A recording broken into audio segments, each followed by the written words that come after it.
नबोलाउ भन्दा पनि फेरि बोल्न पर्ने बाध्यता पनि हुँदो रहेछ। एउटा इन्टरभ्यू हेरेँ, एमालेकै कुन चाहिँ नेता हो अथवा नेता हो कि को हो, एकजनाले भनेको रहेछ दुर्गाप्रसादलाई राति गएर किन समाउनु परेको, दिउँसो समय थिएन र राति नै किन समाउनु गएको, किन समाएको भनेर भन्नुभएको रहेछ। अनि योभन्दा अगाडि रवि लामिछाने जुन राष्ट्रिय स्वतन्त्र पार्टीका सभापतिज्यू हुनुहुन्थ्यो, उहाँले पनि त राति नै समाएर लग्यो होइन र। अनि रविलाई राति समाउन मिल्ने अनि दुर्गाप्रसादलाई नमिल्ने, अनि एमालेहरूले चाहिँ के गर्दो रहेछ, के भन्दो रहेछ भन्दाखेरि मैले गर्यो भने त्यो राम्रो, मान्छे मारे पनि राम्रो, अब हरेक काम राम्रो के। अनि अरूले गर्यो भने चाहिँ त्यही काम अरूले गर्यो भने त्यो चाहिँ गलत के, नराम्रो।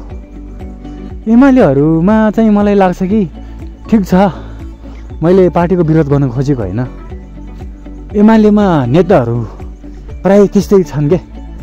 किनभने जस्तै कि संस्कारै नभएको भन्छ नि, एउटा बाउआमा बिनाको छोरछोरीहरूको संस्कार हुँदैन भने जस्तै रहेछ के।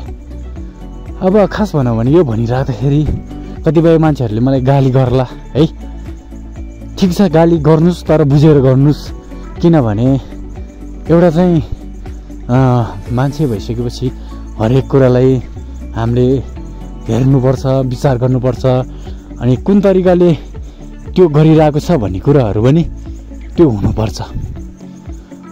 अब एमालेका अध्यक्ष जुन केपी ओली ज्यू, केपी बाले पनि अस्ति भनिरहेको रहेछ दुर्गाप्रसादलाई तुरुन्त रिहा गरोस् भनेर भनिरहनु भएको थियो। हिजो मैले त्यो एउटा न्युज पनि हेरेँ।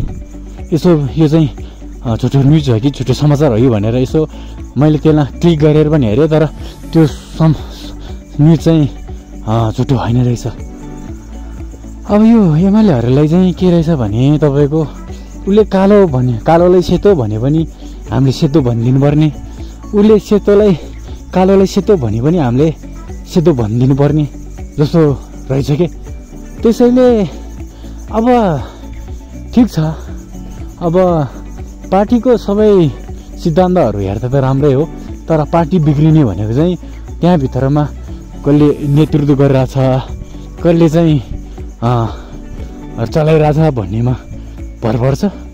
मलाई चाहिँ एमाले भित्रमा भएको नेताहरू चाहिँ खै प्राय कस्तो लाग्छ क्या।